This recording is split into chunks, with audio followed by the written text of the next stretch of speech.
Hello, everybody. It's me, Ian Rodriguez, with a 28-day challenge. The 28 days through the Gospel of Matthew, one chapter a day. I hope that you're enjoying this time that we're getting to do a deep dive in the Gospel of Matthew. I know myself, even just bringing these videos every day, I'm learning so much, especially because I'm reading it from the Message version and studying from other versions of the Bible as well, that God is really enlightening me in this season, getting to know Matthew a little bit better as well. I hope that you are getting just as much insight as I am. So today we are in chapter 13. Wow. We have really had an adventure with Matthew here, getting to learn more about Jesus as well. Because today, Jesus is really going to start teaching and preaching the people in parables, in short, small stories. And he's going to explain to his disciples why he's going to begin a teaching style this way, that it's been prophesied that Jesus would come and he would confound the wise, those that thought that they knew everything there was to know about God, about the Torah, about the religious rules and regulations of that time. They are not going to understand what Jesus is saying. And this is purposeful, that those who have not had the privilege of being taught this way are going to be able to understand kingdom, which is what Jesus is going to begin to talk about, is the kingdom of heaven. And so really lean in today, because Jesus is going to also explain to the disciples some of the parables as well, to gain a greater understanding of the kingdom principles that he is trying to give to his followers, to the crowd, to those who want to know more about God, who want to have a deeper relationship with the Father. So chapter 13, verse 1, it says, "About that same time, Jesus left the house and sat on the beach. In no time at all, the crowd gathered along the shoreline, forcing him to get into the boat, using the boat as a pulpit." Wow, can you picture this right now? He addressed his congregation telling stories, or your Bible may say parables. It says, "What do you make of this?" Here's the parable. "A farmer planted seed. And as he scattered the seed, some of it fell on the roof, and the birds ate it. Some fell in the gravel, and it sprouted quickly, but did not put down roots. So when the sun came up, it withered just as quickly. Some fell into the weeds, and as it came up, it was strangled by the weeds. Some fell on good earth, and it produced a harvest beyond his wildest dreams." He says, are you listening to this? Really listening? So instead of just opening up the Torah at that time and just reading the Bible, so to speak, Jesus was breaking down some of the kingdom principles by telling them some parallel stories in order to sort of simplify some of the kingdom principles in ways that they could understand. He was sort of illustrating a few things as well through these parables. And he's asking them now, are you listening to this? Really listening? Now we're going to break this parable down here in just a moment, but let's continue, because the disciples are recognizing that Jesus has a very different teaching style, preaching style here. And so it says the disciples came up and asked, "Why do you tell stories?" That's the way it reads here in the Message. And maybe your version says, "Why do you speak in parables?" He replied, "You've been given insight into God's kingdom." So he's addressing them. He's saying, you as the disciples, as my disciples, you have been given access to the mysteries of heaven.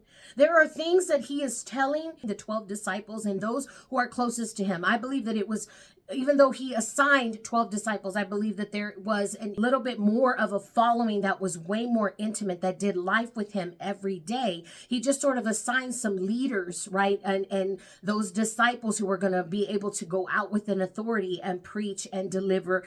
We see here that he is letting them know that those who are closest to him have received insight, is the way my Bible reads it here. But what he's saying is, you have been given access to the libraries of heaven, into God's kingdom. So there are things that Jesus is probably saying to them that in their ordinary minds, they would not have been able to understand. But because they have been given access, they've been given authority, they have been given a privilege, all right, then they themselves can understand some of the mysteries of what is happening. Why? Because the Holy Spirit, who is with them at this time, is helping them to understand things. But the crowd doesn't have that. So they don't have that ability to understand. And Jesus knew, I'm going to have to simplify the kingdom so they can receive it. And so he begins to preach in this way. He says, you know how it works. Not everybody has this gift. Wow, this insight. So just you guys have it. It's a privilege. It hasn't been given to them. Whenever someone has a ready heart for this, the insights and understanding flow freely. But if there is no readiness, any trace of receptivity soon disappears. That's why I tell stories or parables to create readiness. Oh man, this is so interesting. He said, I'm speaking this way because in a way it makes you ready. You have to press in to really see, do I understand what Jesus is saying? And there was a curiosity as well that was enticing to them to say, what is he saying? And then they begin, because of that readiness, that eagerness to learn, they begin to receive. Wow. He says, to nudge the people toward receptive insight in their present state, they can stare until doomsday and not see it. Listen till they're blue in the face and not get it. I don't want Isaiah's forecast repeated all over again. And what was the prophet Isaiah's forecast or his prediction upon the people? Your ears are open, but you don't hear a thing. Your eyes are awake, but you don't see a thing. The people are blockheads. They stick their finger in their ears so they don't have to listen. They screw their eyes shut. It says that they force their eyes to be closed and not see so that they don't have to look, so they don't have to deal with me face to face. They're refusing the Messiah to see that he's there, to hear his message. They decide to harden their own hearts towards Jesus, and they will not allow him to heal them. He says, and let me heal them. How sad that he is there with them and they refuse him. They don't just refuse his message, they refuse that he is the Messiah, that he is the one who was called to them. But he said, then when I speak this way, there's a readiness in the crowd, readiness in those who are willing to listen, who are willing to allow what I'm saying to transform their hearts and then their thought process, that they are then able to receive it. He says, but you have God-blessed eyes, eyes that see, and God-blessed ears, ears that hear. A lot of people, prophets and humble believers among them, would have given anything to see what you're seeing. Whoa. To hear what you're hearing, but never had a chance. Do you know how long people have been waiting on the Messiah? When the prophets first started to declare this message, that there would be one who would come, who would establish his kingdom forever, they maybe didn't quite understand how he would suffer and why he would have to suffer this way. But the prophets, they would have given anything to have met their Messiah in the flesh. And he's saying, and you have been gifted and given this opportunity to do life with me, to hear the sermon and your ears receive it, to see me and your eyes receive it. He said, man, there are those who only saw it in dreams, who only saw it in visions, who would have given anything to have seen it in the flesh. So the meaning of the harvest story. So here is the meaning as Jesus breaks down this parable that we just read up here about the seed being sown. It's to study the story of the farmer planting seed. When anyone hears news of the kingdom and doesn't take it in, it just remains on the surface, and so the evil one comes along and plucks it right out of that person's heart. This is the seed that the farmer scatters on the road. And when it's scattered on the road, it said that the birds ate it. They hear the news, but they don't take it in. It's eaten away quickly, right? They don't really want to have anything to do with it. So it's plucked right out. Okay. It's easy access for the bird to come and get it because it's right there in the rocky gravel. And so no, it's not going to penetrate into the soil. It said the seed cast in the gravel. This is the person who hears and instantly responds with enthusiasm, but there is no soil of character. Whoa, did you know that your dirt matters? The soil of character, that you have to cultivate that soil in order to receive the seed that God is giving. So when the emotions wear off and some difficulty arrives, there is nothing to show for it. So as soon as something happens, that word is snatched from them. As soon as the situation gets a little bit rough or they get all emotional and dramatic about something, they are no longer thinking about the seed, and the seed is no longer able to take root. It just landed among the rocks. And for a short while, it was all short-lived. Whoa. It says the seed cast into the weeds is the person who hears the kingdom news, but weeds of worry and illusion about getting more and wanting everything under the sun strangle what was heard, and nothing comes of it. Whoa, the weeds of worry and illusions, where I'm excited, right, about what God is saying in that moment. I received the seed with such enthusiasm, but then I begin to worry.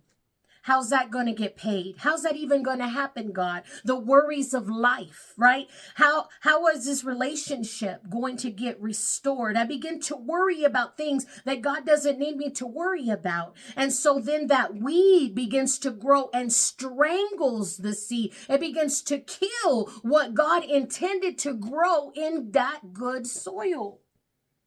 And so he's saying here that there are the illusions about getting more and wanting everything under the sun. I begin to expect God, right, to show up a certain way. I begin to demand of God to answer my prayer a certain way. And because he is going to do what he wants to do, and sometimes it's not the way that we want it done, then we begin to lose faith, and that weed begins to grow and strangles the seed. Nothing comes of it.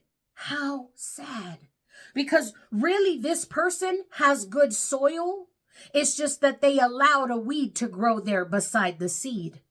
So we need to be very careful whenever worry wants to come in and snatch and strangle what God has promised you. You have to stand on faith even when you don't see it. And when you do recognize that a weed is growing beside what God has promised, you need to pull that thing out and deal with it. You need to cast all your anxious thoughts and your worry upon God, because he's the one who wants to give you a harvest, a return on your investment. It says the seed cast in the good earth or the good soil is the person who hears and takes in the news. Whoa. And then produces a harvest beyond his wildest dreams. Wow. That, Lord, may we all be good soil that receives the seed. And if there is a weed growing, we pull it out today. And we demand that seed grow in the name of Jesus, and that it produces a harvest that is a God-sized harvest in your life. That's what I pray. Beyond our wildest dreams. He told another story. God's kingdom is like a farmer who planted good seed in his field. That night, while his hired men were asleep, his enemy sowed thistles all through the wheat and slipped away before dawn. And when the first green shoots appeared and the grain began to form, the thistles showed up too. So the thorns and the thistles grew up right next to the wheat. And it was because an enemy went in and sowed the thorn and the thistle into a ripe harvest field. It says the farmhands came to the farmer and said, "Master, that was clean seed you planted, wasn't it? Where did the thistles come from?" He answered, "Some enemy did this." He said, I didn't put that seed in the ground. I didn't put a thorn and a thistle seed in the ground. The enemy came in and sowed right along next to the good seed. The farmhands asked, should we weed out the thistles? So we see this is just barely growing. It's just barely popping out of the ground. And they can already see here that there is a situation. Do we address it now, God? Do we go into the field now, God? Is what they're asking, and pull out this thorn and thistle now. He said, no. If you weed the thistles, you'll pull up the wheat too. Why? Because it's all underneath trying to strangle the root. It's all underneath the soil that you can't see. So with good intention, you want to go and you want to pull out the thorn and the thistle. But what's going to happen is you're going to damage the harvest. Okay, this is very key that we understand God's timing of things. All right. Let them grow together until harvest time. Let them grow together until harvest time. Would you understand? This is a timing of God. He's saying, let them grow together. Sometimes we get preemptive. We get preoccupied. We're wanting to deal with the situation right then and there. And God is saying, wait, because you're going to pull up what is good while you're trying to pull up what is bad. So wait on me. And here's why. He says, then I'll instruct the harvesters to pull up the thistles and tie them in bundles for the fire, and then gather the wheat and put them in the barn.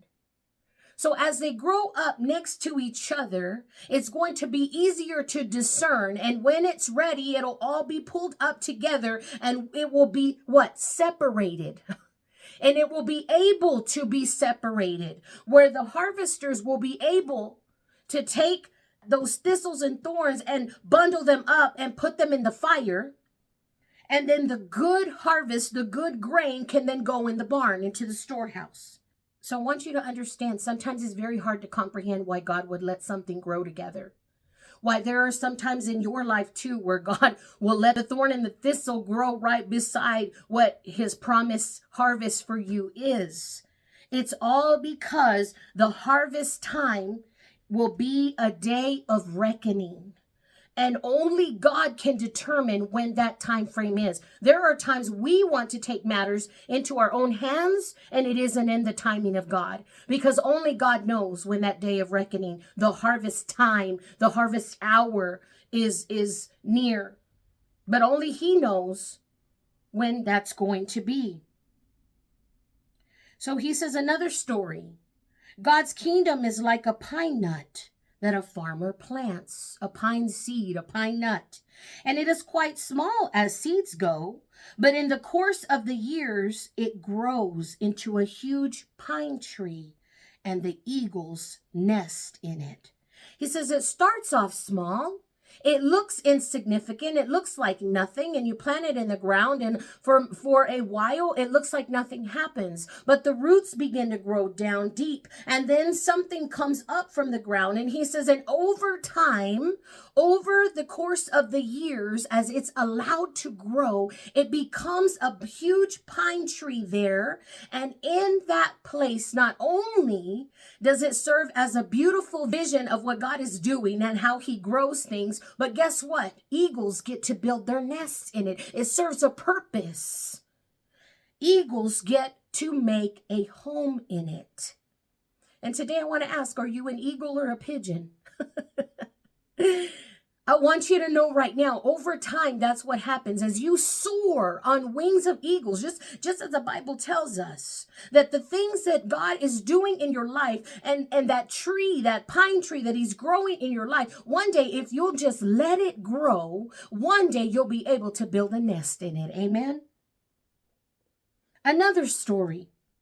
God's kingdom is like yeast that a woman works into the dough for dozens of loaves of barley bread and waits while the dough rises. Wow. He's talking to them about waiting. He's talking to them about waiting for stuff to grow, waiting for stuff to rise. This is so interesting because I think a lot in our Christian life, that is what we lack, is the ability to wait well. I have seen it. We say, right, okay, God, I'm going to put this burden at your feet. I'm going to bind up this thought process and this stronghold in my life. We go and we lay it at the feet of Jesus. We lay it at the cross. We give it up and we say, I'm not going to pick up that burden anymore. And we wait a little bit. And then we're like, God, aren't you going to do something about this situation? Didn't you see that I did my part to lay it down? God, are you going to really just leave it there and do nothing? And we begin to bargain with God. We begin to second guess that obedience of laying it down. And then all of a sudden, before we know it, we picked it up again and we're carrying it around, right? Like a big old rock, a big old boulder on our shoulders. And we're wondering why we're stressed out. And there we go again, another round to try to lay that thing down at his feet. Really, God, you're not going to deal with that situation? Really, God, you're not going to come through on that? Really, God, I have to wait on you? And that's what happens is we don't want to wait on God. And he says, that's kingdom. Kingdom is waiting on him in his perfect timing. That you move your timeline out of the way and let God's timeline submit to God's timeline of how he wants to do things in your life. And some of it, the best of it, we're going to have to wait on. Because in the process of waiting, he's doing something. He's never doing nothing. While we wait for the pine tree to grow, there's a lot of rooted system that has to go underneath the soil. It's got to grow a little while, and it takes a while for it to grow tall enough for an eagle. Because why? An eagle soars high, and it wants to put its nest high, high, high. It doesn't just go to the little pine tree. No, it wants to be in the tallest pine trees in the forest because an eagle soars higher. And in order for an eagle to even choose that pine tree to be able to put its nest in, that pine tree has to scale way above the others. Are you willing to wait for that? Are you willing to wait for the dough to rise? No, some of us want it to get to cooking. But those of you who bake bread understand this. You know, if you ever made tortillas too, right? We wait for this dough to be able to rise before we start messing with it again. And that's what he's saying. You got to wait for kingdom. You have to get in the rhythm of waiting. Letting God work out the processes. Letting God work out the problem. Letting God have it fully, without trying to intervene and interject your own will over God's will, because it all works out in his perfect timing. All Jesus did that day was tell stories. He told parables, a long storytelling afternoon. Wow. His storytelling fulfilled this prophecy. This is why Jesus spoke in parables. It says, I will open my mouth and tell stories or tell parables. I will bring out into the open things hidden since the world's first day. My goodness. He is going to simplify the mysteries of the world from day one till now. He is going to simplify it because, first of all, he was there. He was the word made flesh. So the spoken word, when God spoke and made everything into existence, he was there. He was the spoken word of God. And now he's speaking mysteries of heaven in a simple storytelling way, so that those who have a willingness and a readiness and a desire to be learners of the word, to press in and hear what others couldn't hear, to see what others couldn't see, that they would be able to be transformed by what? His word. His word. The curtain of history. Jesus dismissed the congregation and went into the house. His disciples came in and said, explain to us that story of the thistles in the field. So he explained, the farmer who sows the pure seed is the Son of Man. That's him. That's Jesus. The field is the world. The pure seeds are subjects of the kingdom. The thistles are subject of the devil. And the enemy who sows them is the devil. The harvest is the end of the age, the curtain of history. The harvest hands are the angels. So I want you to get a picture of what he's saying. He's saying here that he is the farmer. Jesus is the farmer who sows the pure seed, and the field is the world. So he is out there sowing seed into the world. And who is that good seed? He's saying you are the subjects of the kingdom. Today, if you are a subject of the kingdom, you are Jesus's good seed. Say, I am a seed and I'm a good seed. Okay. He says, and then those thistles, those thorns are subjects of the devil. Their father is not God, but the devil. And they're also sowed right alongside you. Whoa. We're always going to have to, right, understand the ground that God is trying to recover. We're always going to have to understand who we're battling against, the principalities of darkness. But he does use those conduits, those people who are influenced by Satan, who are subjects, meaning they serve him. And he says here, the harvest is the end of the age. We are living right now. The veil is thinning and we are living at the end of the end times. So he is talking about this time frame that we're living right now. And he says, and the harvest hands are the angels, that at the end of the age, when all of this passes away, when Jesus comes again, riding on the cloud, coming for what? The wheat, the good seed that grew in the good soil. That those who are servants of God, those who, it says here, are subjects of the kingdom, will be separated from those who are subject of darkness. And those will be thrown into the trash and burned. And then we will what? Be taken into the barn of heaven. We will be taken into the kingdom of heaven. They're seated with him in high places. Wow. Now, I want you to understand, he's talking about these angels. He said, the picture of thistles pulled and burned is a scene from the final act. Wow. The Son of Man will send his angels, weed out the thistles from his kingdom, pitch them into the trash to be done with. And they're going to complain to high heaven, but nobody's going to listen. And at the same time, ripe, holy lives. If you have this in the Message version, I would highlight that. This is the evidence that we are good seed, that we are subjects of the kingdom, that we are ripe, holy lives, that you bear fruit, fruit that lasts. Holy lives, meaning you're separate from the world, will mature and adorn the kingdom of heaven. He says, are you listening to this? Really listening? It tells us in Revelation that he holds the 7 stars in his hand. And it says that those are the 7 angels over the churches, the 7 churches that are there with their lampstand. And he gives the letters to the angels and he says, take this to the people so that they will understand who I'm coming back for. That if they don't get right, I'm not going to take them with me into the kingdom. It's serious business. And he's saying those are the angels. He's actually talking about what he shows John in Revelation right here in Matthew. And Matthew records it here, that the angels will be the ones that will separate the good seed from the bad seed, the wheat from the tares. He is the one who's going to separate. He says, listen, listen. God's kingdom is like a treasure hidden in a field for years and then accidentally found by a trespasser. Man, that's one of my favorite verses.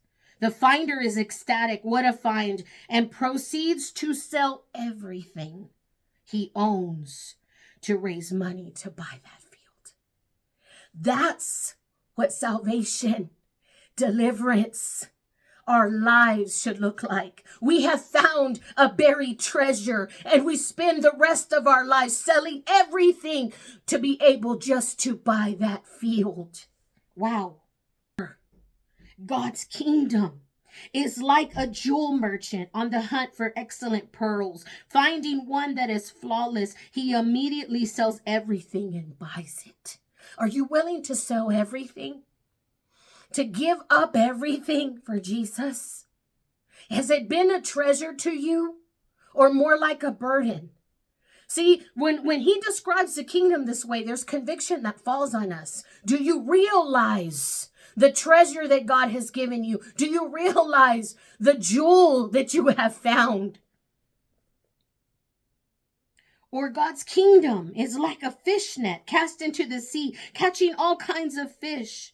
And when it's full, it's hauled onto the beach. The good fish are picked out, put in a tub. Those unfit to eat are thrown away. It's how it will be when the curtain comes down on history. When the curtain falls and the act is over, it's all done and said and done. Guess what?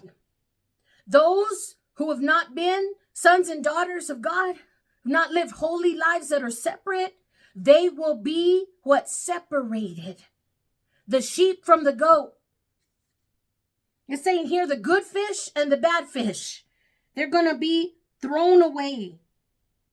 The angels will come and cull the bad fish and throw them into the garbage. Or some may say they're thrown into the abyss, into the fire.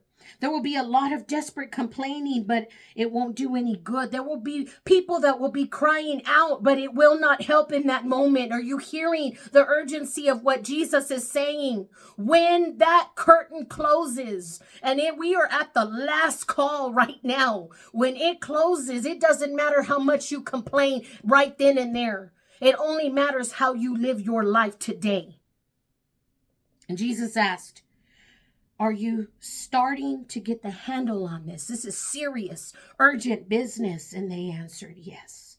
He said, then you see how every student well-trained in God's kingdom is like the owner of a general store who can put his hands on anything you need, old and new, exactly when you need it. Now you see you have access to the kingdom. Just ask and you will receive it. And when he finished telling these stories, he left there, returned to his hometown, and gave a lecture in the meeting place. So now he's going where? Nazareth. He's going back to his hometown, to that place that he grew up, where Joseph, remember, in the early chapters of Matthew, we see that this is where Joseph settled his family. He made a real hit, impressing everyone. We had no idea he was this good, they said. How did he get so wise, get such ability? But in the next breath, they were cutting him down. We've known him since he was a kid. He's the carpenter's son. We know his mother Mary. We know his brothers James and Joseph, Simon and Judas. All his sisters live here. Who does he think he is? And they got their noses all out of joint. I love how the Message says this. Never heard that phrase before, but they got, I guess, many of us would say, what, a panties in a twist. I don't know. And that's something I guess Southerners say. I have no idea. But they all got bent out of shape. One minute they're like, wow, he's so wise. He's speaking to us with such authority. Where did he get? Then in the next they're going, what? Where did he get all this wisdom? This is Joseph's son. He was just building some stuff for us a couple of years ago. He was handling wood and now he's preaching messages. We know his mother. We know his whole family. Whoa. It says, but Jesus said, a prophet is taken for granted in his hometown and his family. And he didn't do any miracles there because of their hostile indifference. A prophet is not without honor except in his hometown and in his own household. How sad that where Jesus grew up, they refused his message. All because they thought they knew who he was. They'd grown up with him. They thought he was just a carpenter's son, that he probably couldn't amount to much. Sometimes that's our story, right? Especially when maybe you have lived a life in the pit. Maybe you were a prodigal for a while, or maybe you've just recently gotten to know the Lord. But either way, sometimes we do have that testimony where it's hard for people to accept your walk now with Christ, that Christ has truly changed you. All they want to talk about is who you were and how dare you be holier than thou or whatever else. And we see if they did that to Jesus, it's no wonder that they do that to you. I know for myself, being an 806 woman and living my whole life in Lubbock, that there have been times that I have felt like that some of the greatest victories I ever had was being able to preach in Lubbock, Texas, was being able to bring revival to Lubbock, Texas, and it's my hometown. Yet I find this to be true, that some of the toughest territory is actually where you're rooted, where you grew up, where all of the generations have lived before you. I mean, I can go back to all the generations. My great-grandfather putting the first brick on Primera Iglesia Bautista right there on Sherman, okay? And I think to myself, then why is it still such a struggle here in Lubbock, Texas? And then I'm reminded of this, that the toughest crowd was found right there in his hometown. And because of their indifference and unbelief and hostility towards him and who they thought he was and would not accept who God had revealed he was able to do very little for them. How sad is that? But I know today God is doing something in your life. He is penetrating your life with good seed. Let it go down deep. Let it go down deep. And let God continue to bring a harvest forth in your life. For we know that this is the last call. The curtain of history is closing. Make sure you're the wheat and not the tare. See you tomorrow, friends. Bye.